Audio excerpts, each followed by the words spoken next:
So ಇವತ್ತು extended ಕ್ಯೂರಟಾಜ್ ಅನ್ನುವಂಥ surgery ಬಗ್ಗೆ ತಿಳ್ಕೊಳ್ಳೋಣ. ಸೊ ಈ ಸರ್ಜರಿ ಏನು ಮಾಡ್ತೀವಿ ಅಂತಂದರೆ, ನಾವು ಗೆಡ್ಡೆನ ಕ್ಲಿಯರ್ ಮಾಡಿ ಪೇಷಂಟ್ ಮೂಳೆ ಮತ್ತು ಜಾಯಿಂಟನ್ನು ಉಳಿಸ್ಕೊಳ್ಳುವಂಥ ಒಂದು ಪ್ರೊಸೀಜರ್ನ ಮಾಡ್ತೀವಿ.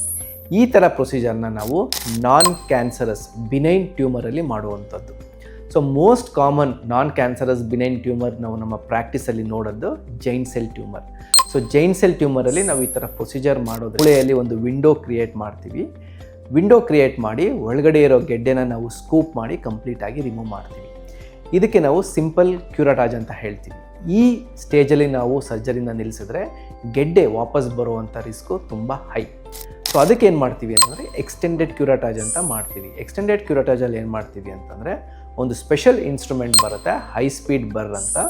ಅದರಲ್ಲಿ 60,000 to 70,000 RPM ಅಂದರೆ ರೊಟೇಷನ್ಸ್ ಇರುತ್ತೆ.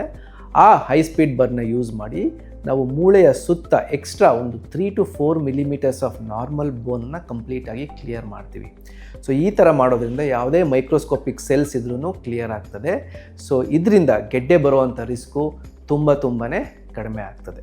ಸೊ ಒಂದ್ಸಲ ಹೈ ಸ್ಪೀಡ್ ಬರ್ ಯೂಸ್ ಆದಮೇಲೆ ನಾವು ಕೆಮಿಕಲ್ಗಳನ್ನ ಯೂಸ್ ಮಾಡಿ ಆ ಏರಿಯಾನ ವಾಶ್ ಮಾಡ್ತೀವಿ. ನಾವು ಲಿಕ್ವಿಡ್ ನೈಟ್ರೋಜನ್, ಫಿನಾಲ್ ಅಥವಾ ಹೈಡ್ರೋಜನ್ ಪೆರಾಕ್ಸೈಡ್ನ ಯೂಸ್ ಮಾಡಿ ಆ ಬೋನ್ ಕ್ಯಾವಿಟಿನ ವಾಶ್ ಮಾಡ್ತೀವಿ. ಇದರಿಂದ ಏನಾಗುತ್ತೆ ಅಂತಂದರೆ, ಅದರಲ್ಲಿ ಯಾವುದೇ ಡೆಬ್ರಿಸ್ ಇತ್ತು ಅಥವಾ ಸೆಲ್ಸ್ ಇತ್ತು ಅದೆಲ್ಲ ಕ್ಲಿಯರ್ ಆಗ್ತದೆ.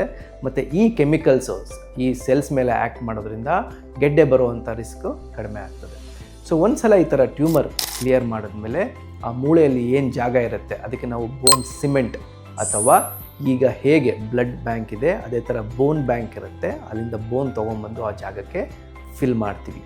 ನೀವು ಬೋನ್ ಸಿಮೆಂಟ್ ಬೆಟರಾ ಅಥವಾ ಬೋನ್ ಗ್ರಾಫ್ಟ್ ಬೆಟರಾ ಅಂತಂತಂದರೆ, ಇದುವರೆಗೂ ಏನು ಸ್ಟಡೀಸ್ ವರ್ಲ್ಡ್ ವೈಡ್ ಆಗಿದೆ ಅದರಲ್ಲಿ ಈ ಎರಡರಲ್ಲೂ ಯಾವುದೇ ಡಿಫ್ರೆನ್ಸ್ ಇಲ್ಲ. ಹಾಗಂದರೆ ಗೆಡ್ಡೆ ಬರೋ ರಿಸ್ಕ್ ಆಗಲಿ ಎರಡರಲ್ಲೂ ಏನೂ ತುಂಬ ಮೇಜರ್ ಡಿಫ್ರೆನ್ಸ್ ಇಲ್ಲ. ಮತ್ತು ಪೇಷಂಟ್ ಆ್ಯಕ್ಟಿವಿಟಿ ಅಥವಾ ಫಂಕ್ಷನಲ್ ಔಟ್ಕಮ್ ಎರಡರಲ್ಲೂ ಒಂದೇ ಇರುತ್ತೆ. ಸೊ ನಿಮಗೆ ಯಾವುದು ಬೆಸ್ಟ್ ಸೂಟಬಲ್ ಅನ್ನೋದು ನಿಮ್ಮ ಡಾಕ್ಟರ್ ಹತ್ರ ಡಿಸ್ಕಷನ್ ಮಾಡ್ಕೊಳ್ಳಿ. ಸೊ ಇಲ್ಲಿ ನೋಡ್ಬೋದು, ಒಂದು ಪೇಷಂಟ್ಗೆ ನಾವು ಬೋನ್ ಸಿಮೆಂಟ್ ಹಾಕಿದ್ದೀವಿ, ಇನ್ನೊಂದು ಪೇಷಂಟ್ಗೆ ಬೋನ್ ಗ್ರಾಫ್ಟ್ ಹಾಕಿದ್ದೀವಿ. ಇಬ್ಬರಿಗೂ ಸರ್ಜರಿ ಆಗಿ ಆಲ್ಮೋಸ್ಟ್ 5 to 6 years ಆಗಿದೆ. ಇಬ್ಬರದ್ದು ಫಂಕ್ಷನಲ್ ಆ್ಯಕ್ಟಿವಿಟಿ ನಾರ್ಮಲ್ ಇದೆ, ಸೇಮ್ ಇದೆ, ಮತ್ತು ಇವರಲ್ಲಿ ಯಾವುದೇ ಗೆಡ್ಡೆನೂ ವಾಪಸ್ ಬಂದಿಲ್ಲ. ಸೊ ಈ extended curettage is a very important procedure. ಇದನ್ನು ಸರಿಯಾಗಿ ಮಾಡಿದರೆ benign cancerous tumour, especially giant cell ಟ್ಯೂಮರಲ್ಲಿ ನಾವು ಗೆಡ್ಡೆ ಬರೋದನ್ನು ತುಂಬ ಕಡಿಮೆ ಮಾಡಬಹುದು. ಇದರ success rate is almost 80 to 90%. Thank you.